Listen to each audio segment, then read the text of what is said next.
मध्य प्रदेश में एथेनॉल के नाम पर सरकारी चावल की यहां पर कथित हेराफेरी का मामला अब बड़ा राजनीतिक और प्रशासनिक मुद्दा बन गया है। बालाघाट से शुरू हुई जांच सिवनी और छिंदवाड़ा तक पहुंच चुकी है। एक ट्रक से खुलासा हुआ और अब जांच एजेंसियां 17 जिलों के 22 एथेनॉल प्लांट्स तक नेटवर्क जुड़ा होने की आशंका जता रही है। कांग्रेस इसे 1100 से 1200 करोड़ रुपए का घोटाला बता रही है, जबकि सरकार का कहना है कि दोषियों पर सख्त कार्रवाई होगी।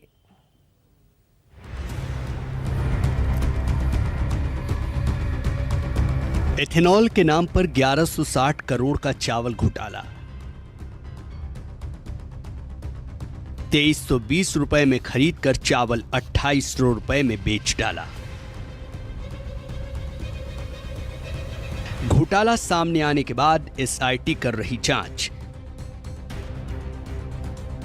मध्य प्रदेश में एथेनॉल के नाम पर करोड़ों के चावल घोटाले को लेकर एमपी से दिल्ली तक सियासत गर्मा गई है। पूरा मामला 3 जून की रात सामने आया, जब बालाघाट के नवेगांव स्थित एफसीआई गोदाम से करीब 242 क्विंटल फोर्टिफाइड चावल लेकर 3 ट्रक छिंदवाड़ा के AVG Agrico private limited ethanol plant के लिए रवाना हुए। लेकिन इनमें से एक ट्रक जहां के लिए भेजा गया था, वहां पहुंचने के बजाय वरासिवनी की संचेती राइस मिल में खड़ा मिला। इसके बाद एफसीआई अधिकारियों की शिकायत पर पुलिस ने एफआईआर दर्ज की और एसआईटी का गठन किया।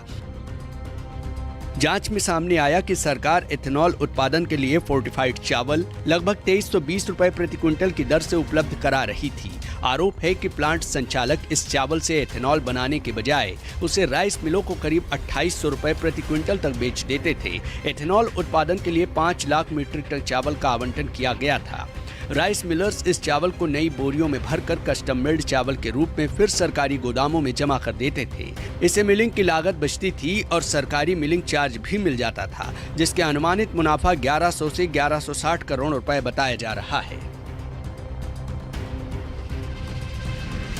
बालाघाट पुलिस की एसआईटी अब तक 50 से अधिक लोगों से पूछताछ कर चुकी है। 17 ट्रक जब्त किए गए हैं और 4 आरोपी गिरफ्तार हुए हैं। गिरफ्तार लोगों में ट्रक चालक, एथेनॉल प्लांट का प्रतिनिधि, सुपरवाइजर और एक ट्रांसपोर्टर शामिल है।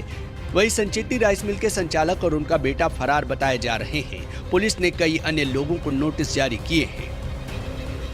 वेयर हाउसिंग कंपनीज थी, उनके जो ओनर्स थे प्लस उनके जो सॉफ्टवेयर रहते हैं, उसका डेटा हम लोगों ने एनालाइज किया था। करीबन इसमें 50 से अधिक लोगों के अभी तक स्टेटमेंट्स हो चुके हैं।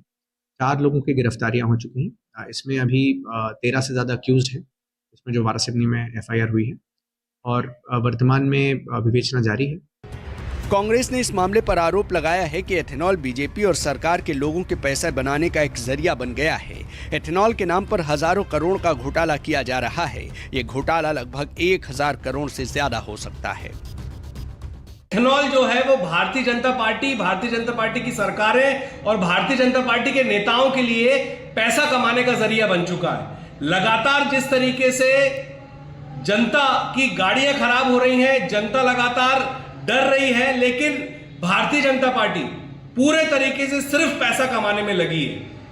उसे यह नहीं पता है कि किस तरीके से पानी की बर्बादी हो रही है, किस तरीके से चावल की बर्बादी हो रही है। और मध्य प्रदेश में जिस तरीके से घटना सामने आई है, उसमें हजारों करोड़ रुपए से ज्यादा का घोटाला सामने देखने को मिल सकता है। इसके साथ ही कांग्रेस अध्यक्ष मल्लिकार्जुन खड़गे ने मध्य प्रदेश सरकार पर सवाल खड़े किए हैं। इस मामले को 1200 करोड़ का चावल घोटाला बताते हुए आरोप लगाया कि कुपोषित बच्चों, गर्भवती महिलाओं और किशोरियों के लिए इस्तेमाल होने वाला फोर्टिफाइड चावल भ्रष्टाचार की भेंट चढ़ गया। उन्होंने बीजेपी सरकार पर भ्रष्टाचार और लूट का केंद्र बनने का आरोप लगाया। शासकीय चावल की हेराफेरी के मामले में पूर्व सांसद कंकर मुंजारे ने आरोप लगाया है कि बालाघाट एफसीआई गोदाम से एथेनॉल प्लांट के लिए निकला चावल गंतव्य तक नहीं पहुंच रहा। उन्होंने इसे 100 करोड़ रुपए से अधिक का घोटाला बताते हुए दावा किया। एसआईटी का कोई मतलब नहीं, उससे कोई भ्रष्टाचार जो खुलेगा नहीं और जो चावल के जो रैकेट है इसका कोई भंडाफोड़ होगा नहीं। इसकी सीबीआई जांच होना चाहिए और सीबीआई जांच जो है हाई कोर्ट की निगरानी में जांच करे होगी, तो अभी सब खुलासा हो जाए, सब सामने आ जाएंगे। जो बड़े बड़े जो मिलर्स जो है, जो बड़ा बड़ा प्लांट लगा के बैठे हुए हैं, वो सब सामने आ जाएंगे, सब जेल में जाएंगे वो। इस पूरे मामले में बीजेपी का कहना है कि एफआईआर दर्ज कर ली गई है, जो भी दोषी होगा उसके खिलाफ सख्त कार्रवाई की जाएगी। फिलहाल कांग्रेस इस मामले को राजनीति न बनाए। चाहे बड़ा रसूखदार क्यों न हो, अगर वो कोई अपराध करता है, अगर कोई हेरा फेरी करता है, अगर कोई जुर्म करता है, तो उसकी जगह जेल की खींचे हैं। इस मामले में भी बालाघाट प्रशासन ने जांच के आदेश दिए हैं।